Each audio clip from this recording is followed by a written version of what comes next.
திராவிட வழிபாட்டிற்கு முன்னே தமிழர்கள் வழிபாடு இருந்தது. அதுவும் முதலில் இறைவன் இறைவியாக தோன்றியது அங்காள பரமேஸ்வரி மற்றும் சுடலை மாடசாமி. இரண்டுமே தான் முதல் தமிழர்களுக்கு ஆதி தெய்வமாக வழங்கப்பட்டது.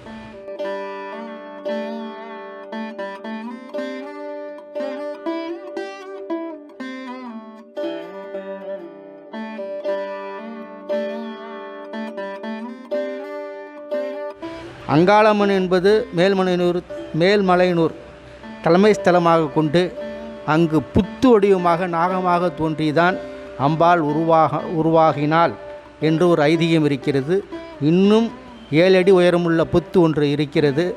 அதை வணங்கிவிட்டு தான் உள்ளே செல்வோம், வணங்குவோம். அதுபோல் இந்த புக்குளம் ஸ்ரீ அங்காள பரமேஸ்வரிக்கு எல்லா தேவதைகளுக்கும் ஆலயங்களிலும் 5 தலை நாகம் மட்டும் இருக்கும். இங்கு சிறப்பாக 7 தலை நாகம் இருப்பது மிகவும் சிறப்பு.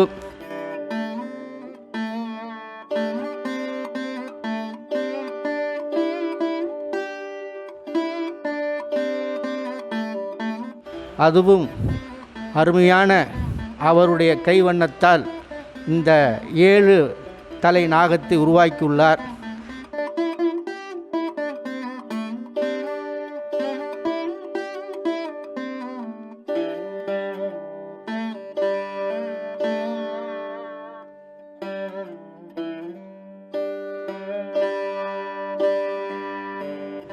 இதை சேர்ந்து வழிபட